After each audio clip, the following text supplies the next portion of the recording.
بسم الله الرحمن الرحیم. السلام علیکم. ویلکم ټو ہوم بایولوجی کلاس 11 بایولوجی دا د کې موږ چپټر نمبر 9 دی ډایورسټي امونګ انیملز. په دې کې یو ټاپک ته انیمل کلاسیفیکیشن آن د بیسس اف سیلولر کمپوزیشن، یعنی ارګانیزم چې د کوم سیل نه جوړلی او د دې چې تذکر کې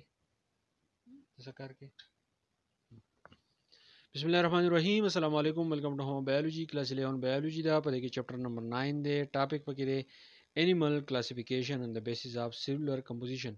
کم animal چې دی دا غي classification مونږ کوو خو د کم سبب بنیاد باندې د cellular composition چې آیا دا د سنگل سیل نه جوړلی کنه دا د ملټي سیلولر دی یا زوم سره یونی سیلولر دی.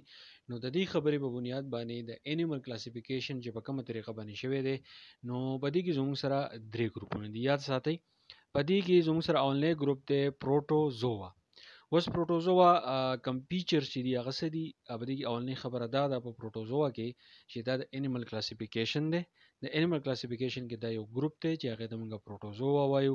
د دې کلاسیفیکیشن د سو بنیاد باندې شوی دی. د دې کلاسیفیکیشن په دې بنیاد شوی دی چې سیلولر کمپوزیشن چې دی هغه د دې څنګه دی، آیا دا سنگولر دی آیا کدا ملټي سیلولر دی. نو په پروټوزوا کې اولنی خبره دا ده چې په دې کې کم انیملز د ناراضي نو انیملز هاو ا سنگل سیل باډي. نو مطلب څه شو چې دا یونیسیلولر دی، دا بالکل د سنگل سیل نه چې دی هغه جوړ دی. که په MCQs کې راشي چې پروټوزوا یونیسیلولر دی او که ملټي سیلولر دی نو یاد ساتئ پروټوزوا چې کوم یو دی نو دا یونیسیلولر دی ځکه موږ وایو چې د دې سنگل سیل باډي ده. بل خبره پکې دا ده چې پرفارم آل وایټل فنکشن. وایټل فنکشن دا دی لکه څنګه چې ملټي سیلولر ارګانیزم دی د خپل ژوندۍ پاتې کېدو لپاره ډیر کارونه داسې دي هغه د جسم کې چې دی تقسیم شوي دي. بعضې نیارګن یو کار کوي، بعضې نیارګن چې دی بل کار کوي. نو دغه شان د دوی کې چې کوم لیبر او ډیویژن چې دی هغه شوی دی چې سنگل سیل باډي دا خو په دې کې هم کارونه چې دی هغه تقسیم شوي دي. د ژوند د تیرول لپاره چې کوم ضروري بنیادی کارونه دي نه هغه ته موږ وایو وایټل فنکشن. نه هغه زموږ سره په دې سنگل سیل کې چې دی کیږي. اوس په پروټوزوا کې کم ارګانیزم چې دی هغه په دې ګروپ کې شامل دي. په دې کې اونلی د امیبا باره کې تاسو ویلي چې دا زموږ سره په زیاتره چې دی په اوبو کې او که پرس که دا په اوبو کې انسان خېټې ته لاړ شي دا بیا سې چل کوي. د هغې نه علاوه پیرامیشیم دی، بیا پکې پلازموډیم دی. د پلازموډیم په باره کې تاسو په کلاس 9 بیولوژي کې په چپټر نمبر 2 کې چې دی هغه تاسو ویللی کم سټیپس اف ساینټیفیک میتھډ یا بایولوژیکل میتھډ پلازموډیم باره کې تاسو په تفصیل باندې چې دی هغه ویلي. د هغې نه علاوه ټریپانوسوما کم ارګانیزم چې دی بعضې خلک دی ټریپانوسوما وایي. نو دا زموږ سره په پروټوزوا کې چې دی راځي. بل د دې پروټوزوا باره کې اهمه خبره دا ده چې دیس کلاس از آلسو کالډ پروټسټا. دې ته موږ پروټسټا چې دی هغه ورته وایو. که دې پروټوزوا په ځای باندې تاسو کلاس پروټسټا ولیکئ نو دا خبره چې دا همدا ټیک راځي. دا زموږ سره اونلی ګروپ پروټوزوا. دویمې ګروپ چې دی هغې ته ویلی کېږي پیرازوا. پیرازوا کې څه چل دی چې دا سمپل ملټي سیلولر ارګانیزم دی. دا ملټي سیلولر ارګانیزم دی یعنی ګروپ اف سیل نه دا جوړلی خو دغه ګروپ اف سیل چې دی دا سمپل دی. لکه عام طور باندې زموږ په شان یا نور ارګانیزم په شان دي کوم ملټي سیلولر ارګانیزم چې دی دا د هغې په شان نه دي.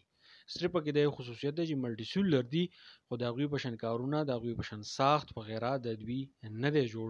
ایوولډ فرام پروټوزوا. ایوولډ مونږ دې ته وایو چې په یو ارګانیزم کې چینجز راشي، د هغې چینجز نه بعد دغه ارګانیزم نه چې دی دا بیا مختلف ارګانیزم ته چې دی هغه چینج شي. لکه څنګه د انسان د جسم په باره کې د ایولوشن د ډاروین کم تیورانې چې دي هغه مشهورې دي. نو ځکه مونږ دا وایو چې پروټوزوا آر ایوولډ دا پیرازوا آر ایوولډ فرام پروټوزوا. چې پروټوزوا چې دی دا چې کله پروټوزوا کې زموږ سره چینج راغی نو دغه چینج نه وروسته بعد چې دی پیرازوا چې دی په وجود کې رالو او دی آر کلیکشن اف سیل. څنګه چې ما وویل دا ملټي سیلولر ارګانیزم دی ګروپ اف سیل دی نو دا کلیکشن اف سیلز دی یعنې ډېر شي سیلونه چې دی راغونډ شوي دي پیرازوا چې دی هغه جوړ کړلی. بیا په دې کې دا دی چې سیلز آر ناٹ ډفرینشیټډ انټو ټیشوز ایر آنګن. اوس دا ملټي سیلولر دی خو دې کې چې کوم سیل چې دی د هغې نه ټیشو او ارګن چې دی هغه نه جوړېږي. بس صرف دا ده چې ګروپ اف سیل دی په یو ځای باندې چې دی دغه ارګانیزم چې دی جوړ کړی دی او په یو ځای باندې چې دی اوسېږي. د دې ښه اګزامپل چې دی فوریپرا دی. فوریپرا باره کې په دې چپټر کې موږ په تفصیل باندې وایو چې دا کوم ارګانیزم دی، د دې چې کوم فیچرز دي وغیره نو هغه به په دې چپټر کې چې تاسو ته چې دی پول کور شي. بیا دریم نمبر زموږ سره دی میټازوا کمپوزډ اف مینی سیل. په دې کې ډېر شي سیلونه دي، ګروپ اف سیل نه دي، مینی سیل دي. چې کله مینی سیل دي د دې نه به ټیشو هم جوړېږي، ارګن به دې هم جوړېږي، سیسټم به دې هم جوړېږي. نو ځکه مونږ وایو چې سیلز ار ارینج انټو ټیشوز، د دې سیل نه چې د ټیشوز جوړیږي، ارګنز هم جوړیږي، ان ارګن سیستم چې دی هغه په وجود کې راځي په میټازوا کې دی ساتي. بل په دې کې انکلوډډ آل ادر فایلا فرام سولنټریټس ټو کارډیټس. د سولنټریټس نو والا د کارډیټ پورې چې څونه پایلمونه دي ناغه په دې میټازوا کې دی راځي. مطلب دا دی چې میټازوا چې دی په دې درې وانو کې یو غټ ګروپ دی او میټازوا ار کیپټ ان سب کینډم یو میټازوا. وس میټازوا چې دی دا زموږ سره یو سب کینډم راځي چې هغه ته مونږ یو میټازوا ته وایو، نو دا په هغه کې چې دی راځي. نو نن مونږه درې ګروپونه وې، یو پروټوزوا چې زموږ سره سینګولر ارګانیزم دی، سینګل سیل ارګانیزم دی، بیا پیرازوا دی. پیرازوا چې د ملټي سیلولر ارګانیزم دی، خو د عام ملټي سیلولر ارګانیزم په شان دي نه دي ځکه چې په دې کې ټیشو او ارګان چې دی هغه نه جوړیږي.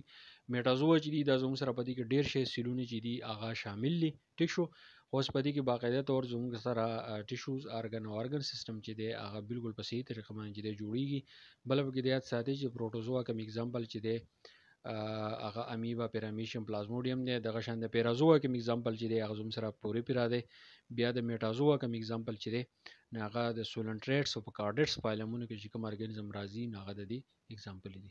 نو دا کلاس 11 بایولوژي وا چپټر نمبر 9 دی. ان شاء الله په دې وسې روان لیکچر چې دی هغه تاسو ته په رواني ویډیو کوم په دې پوه شوي. نور ملګرو سره ضرور شیر کړئ. تھینک یو، ډیر مننه.